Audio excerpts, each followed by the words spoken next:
Assalamualaikum warahmatullahi wabarakatuh.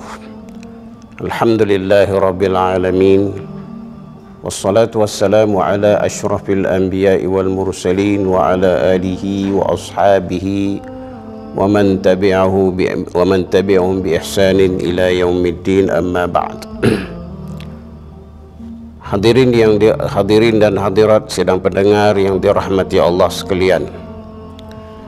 Seperti mana yang kita sedia maklumi bahawa Ramadan adalah suatu bulan yang amat mulia dan amat dinanti-nantikan oleh seluruh umat Islam. Bila tibanya Ramadan, tidak kira sama ada orang dewasa ataupun kanak-kanak turut merasai kedatangan Ramadan. Ini menunjukkan bahawa Ramadan adalah sesuatu yang istimewa bagi umat Islam itu sendiri. Saudara-saudara yang dirahmati Allah sekalian, besar sebenarnya kedudukan Ramadan ini amat besar dalam mizan ataupun pertimbangan ataupun neraca Islam. Mari kita lihat bagaimana Rasulullah sallallahu alaihi wasallam meletakkan Ramadan di dalam hadisnya yang diriwayatkan oleh Imam Ahmad dan An-Nasa'i daripada Abu Hurairah radhiyallahu anhu. Baginda bersabda, "Lamma hadara Ramadan, qala Rasulullah sallallahu alaihi wasallam, qad ja'akum syahrun mubarakun iftaradallahu alaikum siyamahu." Yang bermaksud apabila tibanya Ramadan, maka Rasulullah sallallahu alaihi wasallam bersabda, "Qad ja'akum syahrun mubarakun." Sesungguhnya telah datang kepada kamu satu bulan yang penuh keberkatan, dan Allah Ta'ala memfardukan dalam Ramadan itu akan puasa. Sebenarnya kalau kita lihat beberapa peristiwa besar yang berlaku dalam setiap kali Ramadan. Setiap kali datangnya Ramadan, maka peristiwa ini akan ulang berlaku. Seperti mana yang Rasulullah sallallahu alaihi wasallam sabdakan kepada kita. Pertama ialah pintu-pintu syurga akan dibuka. Yang keduanya, pintu neraka akan ditutup, dan ketiganya dirantai segala syaitan. Ini bermaksud bahawa potensi untuk menjadi ahli syurga adalah amat luas. Ini diisyaratkan daripada apa yang disebut sebagai pintu-pintu syurga itu dibuka. Maka sudah tentunya bahawa kita berpotensi besar untuk menjadi ahli syurga kalau kita manfaatkan Ramadan ini. Yang kedua, potensi untuk menjadi ahli neraka memang akan berkurangan, akan tertutup. Dan ini kalau diambil peluang, maka kita dapat bina diri kita dan juga jiwa-jiwa kita yang kita akan bebaskan daripada cengkaman syaitan. Kerana pada bulan ini juga akan ditutup, akan dirantaikan segala syaitan. Maksudnya ialah kita akan berpotensi mencapai kemenangan di dalam berhadapan dengan syaitan yang amat tinggi itu. Para mukmin yang akan bergerak laju kembali kepada Allah dalam masa yang sama mampu meruntuh apa yang iblis dan pengikut-pengikutnya bina sepanjang 11 bulan dengan mudah kita dapat lakukan untuk meruntuhkan apa yang dibina oleh syaitan. Bicara saya pada hari ini adalah tentang Ramadan, dan saya tidak akan sentuh tentang fadilat ataupun hukum, kerana itu sudah pun menjadi sebati dengan kita di dalam menghayati Ramadan ini. Cuma saya akan sentuh ialah peranan Ramadan dalam pembinaan ummah. Pembinaan ummah maksudnya ialah bagaimana kita nak bina diri kita, jati diri kita, jati diri ummah, supaya selari dengan apa yang Allah Subhanahu wa taala serukan kepada kita. Saya cuba bawa dua penanda arasan yang disebut oleh Allah Subhanahu wa taala di dalam Al-Quran sifat ummah itu. Pertama ialah Allah Taala sebutkan ialah kuntum khaira ummatin, kamu adalah sebaik-baik ummah. Dan yang keduanya ialah ummatan wasata, ummah yang sederhana.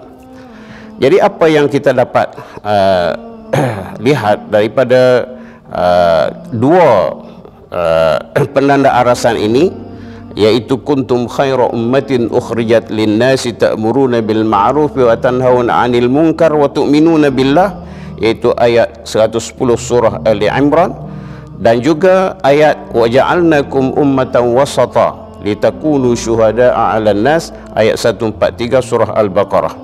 Apa yang kita nak capai kedua-dua matlamat ini ialah tentunya kenalah kita melakukan usaha yang besar, kenalah mempunyai pemikiran yang tajam, kena mempunyai keupayaan yang tinggi. Kalau tidak, tak mungkin kita nak bina ummah itu. Jadi dalam keadaan ini ataupun dalam konteks ini, saya ingin membawa bahawa bagaimana Rasulullah sallallahu alaihi wasallam bersabda, buniyal Islam ala khamsin, syahadatu an la ilaha illallah wa anna Muhammadar Rasulullah wa iqamis salah wa ita'iz zakah wa saum Ramadan wal hajj. Maknanya Islam itu dibina di atas 5, kata Rasulullah sallallahu alaihi wasallam. Yang pertama ialah mengucap 2 kalimah syahadah la ilaha illallah Muhammadur Rasulullah, mendirikan sembahyang, menunaikan zakat, puasa bulan Ramadan, dan juga haji di Baitillahil Haram.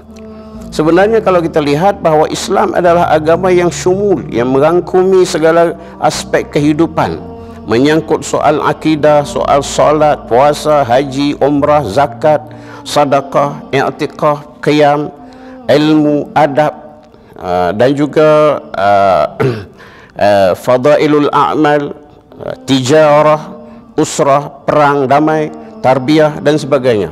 Namun dalam banyak-banyak yang ada itu, Allah Subhanahu wa taala pilih 5 saja untuk dijadikan tiang kepada pembinaan al-Islam itu. Buniyal Islam ala khams, yaitu dengan 5 rukun Islam yang kita selalu sebut dan kita selalu hafaz dan kita selalu mengetahui kerana dia adalah sebahagian daripada hidup kita, yaitu buniyal Islam ala khams.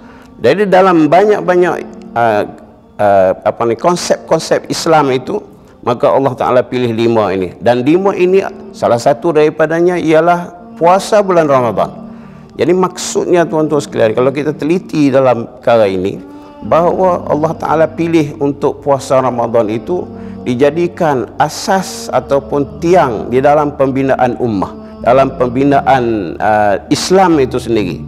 Jadi sudah tentulah ia adalah merupakan suatu yang amat penting dalam kehidupan ummah ini.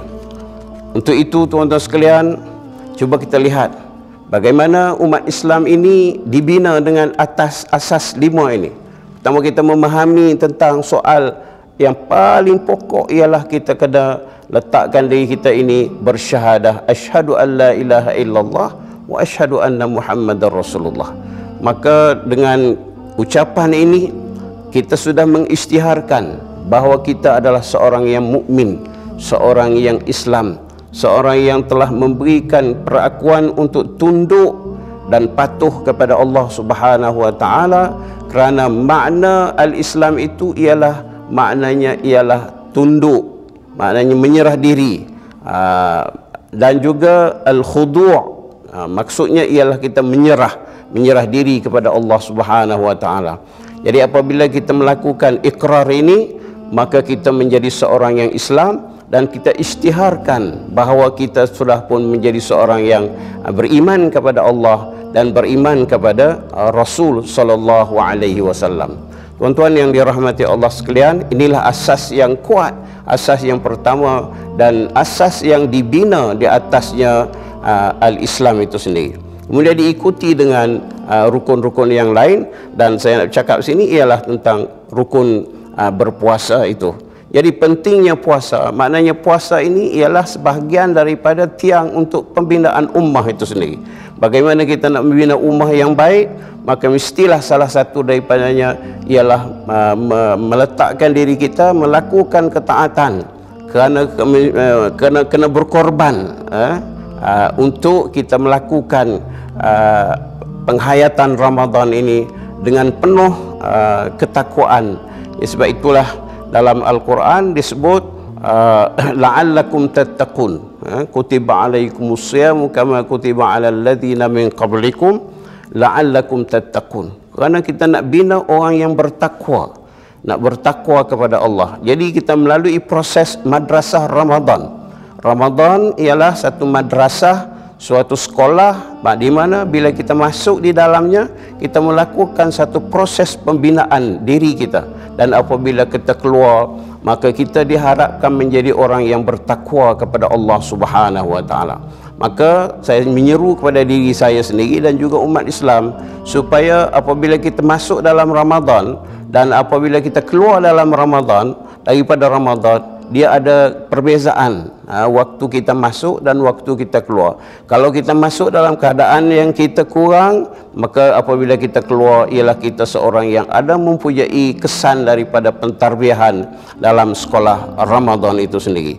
Jadi pada umumnya Ramadan itu ialah satu proses untuk membina ummah itu sendiri, satu proses untuk membina diri kita sendiri, dan satu proses untuk membina jiwa yang merdeka, dan jiwa yang merdeka daripada keterikatan kita dengan makhluk, dan kita tumpukan kepada keterikatan kita dengan Allah Subhanahu wa taala. Apabila kita dapat mencapai membebaskan diri kita daripada keterikatan dengan makhluk, maksudnya keterikatan dalam bentuk kita mengabdikan diri kepada makhluk, kembali mengabdikan diri kepada Allah Subhanahu wa taala, maka disitulah akan kita dapat makam al-hurriyah, iaitu kebebasan yang mutlak, yang hanyalah kita letakkan diri kita untuk pengabdian diri kepada Allah Subhanahu wa taala. Inilah di antara perkara-perkara yang penting yang harus kita lakukan di dalam bulan Ramadan itu sendiri, dan memahami akan apa yang terkandung di dalam Ramadan itu. Jadi oleh itu, kalau kita lihat lagi, Ramadan ini ialah anugerah Allah Subhanahu wa taala kepada umat ini, maka kita terimalah hadiah Allah ataupun anugerah Allah yang diberikan untuk kita, dan diberi peluang untuk kita membina diri kita dan juga membina umat itu sendiri. Bukan mudah tuan-tuan, saudara-saudari sekalian, untuk membina ummah, terutamanya kalau kita nak capaikan dalam apa yang disebut sebagai khairu ummatin ukhrijat linnas, iaitu umat yang terbaik yang dikeluarkan untuk manusia ini. Bukan suatu perkara yang mudah, sudah tentu akan mempunyai proses-proses yang amat rumit, yang memerlukan kepada ketundukan kita, nak menundukkan hawa nafsu kita, menundukkan keinginan-keinginan yang bertentangan dengan kehendak Allah Subhanahu wa taala. Bukan suatu perkara yang mudah, tetapi apabila kita berada di dalam bulan Ramadan, kita telah cuba untuk membersihkan diri kita. Kita berusaha untuk melaksanakan tugas-tugas, iaitu untuk menundukkan segala runtunan-runtunan yang akan menjauhkan kita daripada Allah Subhanahu wa taala. Jadi saya rasa sekadar itu. Wabillahi taufiq wal hidayah. Wassalamualaikum warahmatullahi wabarakatuh.